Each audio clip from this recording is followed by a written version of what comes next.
کچھ دوست مدینہ مدینہ کرتے ہیں، مکہ مکہ بھی کرنا چاہیے، کیونکہ مکہ حضور علیہ السلام کی محبت والا اور پیار والا شہر ہے۔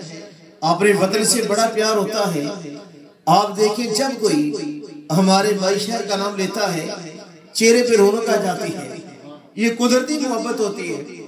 حضور علیہ السلام جب ہجرت فرما کر مدینہ طیبہ میں پہنچے، راستے میں بڑے واقعات رونما ہوئے، لیکن وہ کبھی میلاد انشاءاللہ میلاد النبی موضوع پھر آپ کو سناؤں گا۔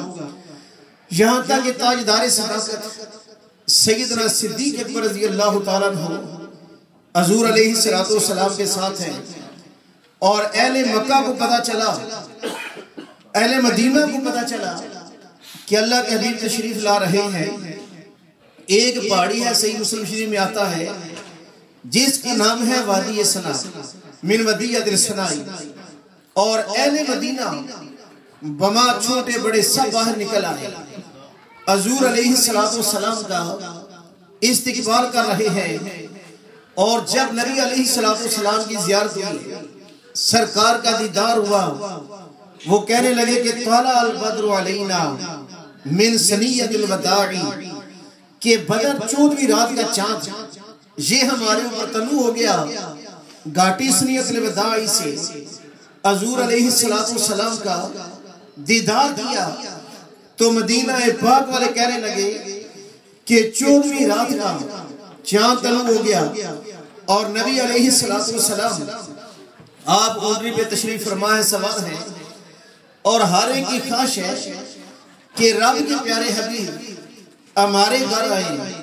میرے آقا علیہ السلام نے فرمایا پیچھے ہٹ جاؤ، جہاں جانا ہے میری اونٹنی کو پتہ ہے، کیونکہ حضور علیہ السلام جس اونٹنی پہ سوار ہو جائے اس پر بھی ان کے دروازے کھل جاتے ہیں، اور نبی علیہ السلام اگر پتھروں کے ساتھ پاس سے گزرے تو مردہ پتھر زندہ ہو جاتے ہیں۔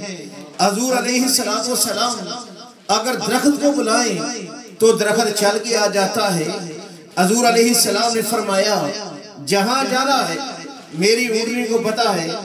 چنانچہ کتابوں میں لکھا ہے کہ حضور علیہ السلام کی اونٹنی چلتے چلتے چلتے حضرت ابو ایوب انصاری رضی اللہ تعالیٰ عنہ ان کے دروازے کے سامنے جا کر بیٹھ گئی، اور نعت یہ نعت پڑھتے ہیں نا کہ ماڑی کلی تھی خوش بخش ایوب دی، جتھے ڈاچی روچی جا کے محبوب دی۔ وہ ماڑی کلی نہیں تھی، قبلہ شاہ صاحب تشریف فرما ہے، 2 منزلہ مال تھا، اور طوبہ بادشاہ نے بنایا، کہا کہ یہ سرکار کے حوالے کرنا اور یہ سرکار کے سپرد کر دینا، کیونکہ نعت خانوں کو بھی چاہیے جب یہ کلام پڑھیں تو سوچیں اس میں کیا ہے۔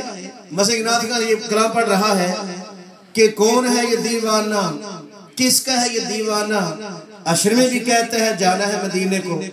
نہیں بھائی مدینہ پاک کو کیوں جانا ہے؟ عشر میں تو ہم نے جنت میں سرکار کے ساتھ جانا ہے، کیونکہ جہاں حضور علیہ السلام ہے وہی جانا ہے۔ یا بان کی جاؤں دی جوگر میں سرکار کی گلی میں، اللہ رب العالمین نے آپ کو ایک صاحب شعور بنایا ہے۔ جب بھی نعت پڑھیں تو بڑا سوچ سمجھ گئے کہ میں کیا کہہ رہا ہوں، کیونکہ حضور علیہ السلام کی نعت ہے، کوئی معمولی بات نہیں، بلکہ جب بھی کلام پڑھا جائے تو صاحب علم لوگوں کا کلام پڑھا جائے۔ اس دور میں کچھ لوگ کلام بھی عجیب و غریب لکھتے ہیں کہ نہ کوئی پڑھنے والے کو پتہ ہوتا ہے نہ سننے والے کو، اور بسا کا تو دیکھا گیا کہ حضور علیہ السلام پر جب درود و سلام نہ شروع کرتے ہیں تو اس طرح یا رسول اللہ اتنی اونچی اتنا لمبا پکارتے ہیں، خدا جانے ان کا مفہوم اس میں کیا ہوتا ہے۔ ڈر لگتا ہے سرکار کی بارگاہ میں بڑے ادب کے ساتھ اور انتہائی عشق کے ساتھ اور انتہائی انداز کے ساتھ ادیہ درود و سلام پیش کیا جائے۔ خیر حضرت ابو ایوب انصاری کے گھر کے سامنے وہ اونٹنی بیٹھ گئی۔ حضرت ابو ایوب انصاری رضی اللہ تعالیٰ عنہ آپ کے پاس وہ خط پہنچ چکا تھا جو نبی علیہ السلام نے دیا، بلکہ حضرت ابو ایوب انصاری نہیں، ان کا نام تھا ابو لیلہ، جن کے ہاں وہ خط پہنچ چکا تھا۔ وہ آئے کہ میں دیکھوں کہ ساری نشانیاں تو ظاہر ہو رہی ہیں، کیا یہی اللہ کے حبیب ہیں؟ جب وہ سامنے آ گئے تو نبی علیہ السلام نے فرمایا انت ابو لیلہ، کیا تو ابو لیلہ ہے؟ اللہ حضور میں ابو لیلہ ہوں۔ فرمایا ہاتھ کتاب، وہ خط لا جو تیرے پاس رحمت دو عالم علیہ السلام کا خط ہے۔ انہوں نے عرض کیا کہ حضور بات آپ ٹھیک کہہ رہے ہیں، آپ کے چہرے پر کوئی جادو کے اثار نظر نہیں آ رہے، اور یہ خط کا کیسے آپ کو پتا چلا؟ میرے سونے نبی نے فرمایا میں اللہ کا سچا پیغمبر ہوں، میں اللہ کا سچا نبی ہوں، اور خط لا مجھے پتا ہے تیرے پاس خط ہے۔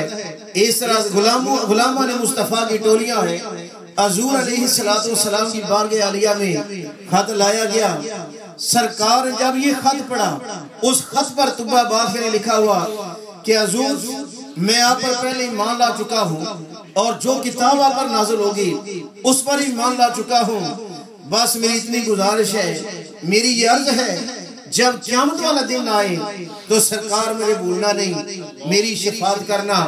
حضور علیہ السلام نے خط مبارک پڑھا، آپ نے 3 مرتبہ یہ کہا، ثلاث مرات، اس کے ثلاث مرات 3 بار آپ نے کہا کہ خوش آمدید مرحبا طبہ مرحبا طبہ مرحبا طبہ۔ دیکھیں حضور علیہ السلام کی محبت میں اگر خط لکھا جائے اور سرکار کی آمد سے پہلے، ولادت سے پہلے سرکار سے شفاعت طلب کی جائے، میرے آقا خوش آمدید کہتے ہیں، تو سرکار کے وصال کے بعد اگر سرکار سے شفاعت طلب کی جائے تو سرکار ناراض نہیں ہوتے، بلکہ سرکار تب بھی خوش آمدید کہتے ہیں۔ صحیح مسلم کی حدیث ہے، نبی علیہ السلام نے فرمایا خوش آمدید میرے بھائی، ویلکم میرے بھائی۔ صحابہ نے عرض کیا کہ حضور کیا ہم آپ کے بھائی نہیں ہیں؟ نبی علیہ السلام نے فرمایا کہ نہیں، تم میرے صحابی ہو۔ عرض کیا حضور آپ کے بھائی کون ہیں؟ تو نبی علیہ السلام نے فرمایا جو میرے بعد آئیں گے اور یہ خواہش کریں گے ہمارا سب کچھ چلا جائے لیکن مصطفیٰ کا دیدار ہو جائے، مصطفیٰ سے ملاقات ہو جائے، فرمایا میرے وہ بھائی ہیں، خوش آمدید میرے وہ بھائی۔ اس لیے کہ ہم کسی کو کون ہے کسی پر کوئی فتویٰ لگائیں یا کسی کے ایمان میں شک کریں، سب کچھ آپ کے سامنے ہے۔ آخر وہ کون سا مسلک ہے، وہ کون سی جماعت ہے؟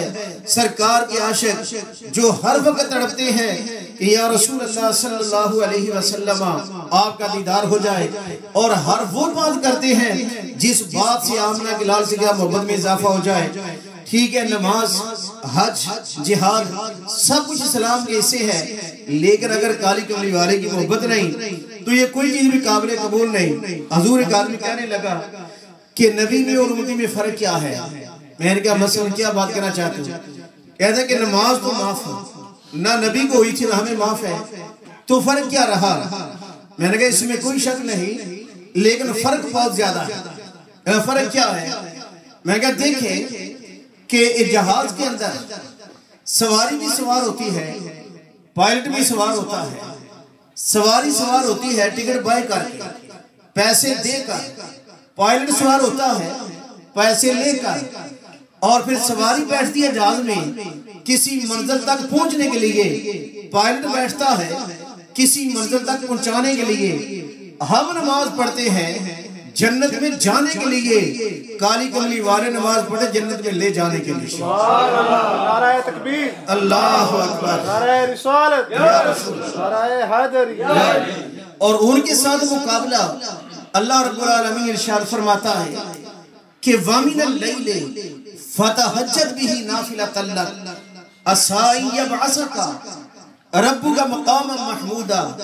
اے میرے پیارے حبیب علیہ السلام، رات کے وقت آپ نماز تہجد نفل یہ ادا کیجئے، قریب ہے کہ اللہ تعالیٰ آپ کا رب آپ کو مقام محمود عطا فرمائے کہ سرکار نفلی نماز پڑھیں تو اس کا صلہ یہ ہے میرا اللہ ان کو مقام محمود عطا فرمائے گا، اور جن کے نفلوں کا یہ صلہ ہے ان کے فرض اور واجب کا کیا صلہ ہوگا، ان کے فرض اور واجب کا کیا عالم ہوگا۔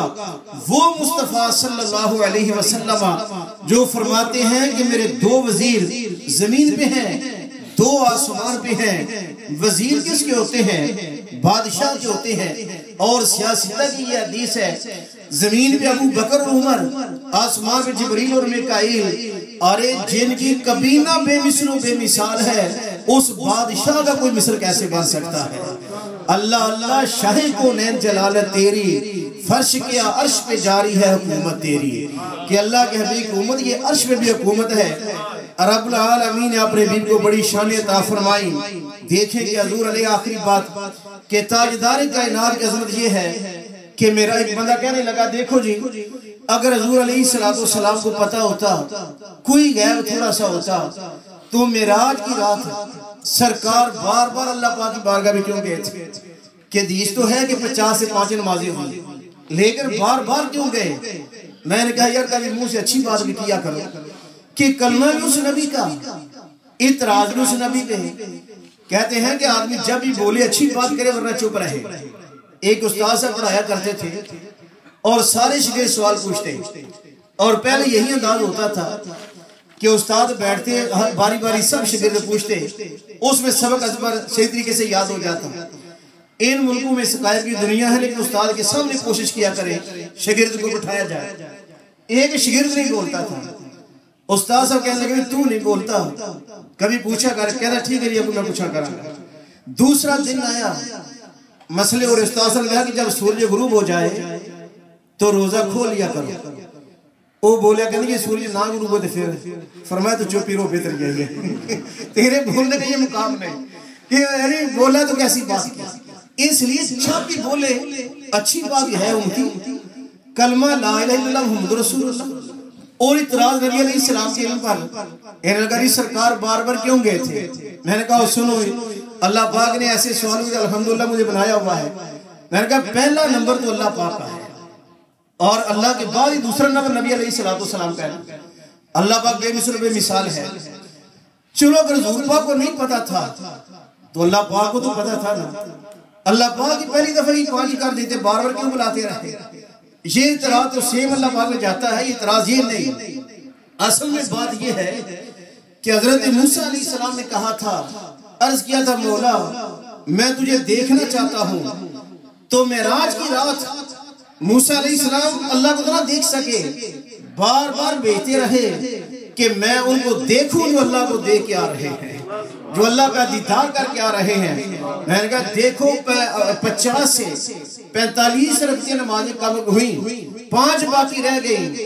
دنیا کے کتب، دنیا کے غوث، دنیا کے ابدال، دنیا کے فقیہ، دنیا کے محدث، دنیا کے مفتی، جید علماء اکٹھے ہو جائیں، ایک رکعت فرض یہ کم کروا کے دکھائیں. میرے نبی وہ ہیں جنہوں نے اللہ کی بارگاہ سے 45 نمازیں کم کروا دی. اور پھر اللہ پاک نے فرمایا من جاء بالحسنۃ فلہ عشر امثالھا، جو ایک نیکی لے کے آئے گا اس کی مثل 10 نیکیاں اس کو ملیں گی. نمازیں 5 پڑھو ثواب 50 کا ملے گا. یہ میرے مصطفیٰ کی شان ہے، یہ میرے مصطفیٰ کا کمال ہے. اللہ پاک نے بڑی شان دین. خوش نصیب ہیں ہمارے شہید بھائی جنہوں نے اپنے گھر اپنے سونے نبی کی شان میں یہ پروگرام منعقد کیا. اللہ تعالی ہم سب کو سرکار دو عالم علیہ السلام کی شفاعت نصیب فرمائے. اب ترتیب پروگرام کی یہ ہے کہ ابھی اذان ہوگی اور اذان کے بعد عشاء کی نماز پڑھتے ہیں. نماز عشاء کے بعد انشاءاللہ قبلہ شاہ صاحب کی نعت خوانی ہوگی.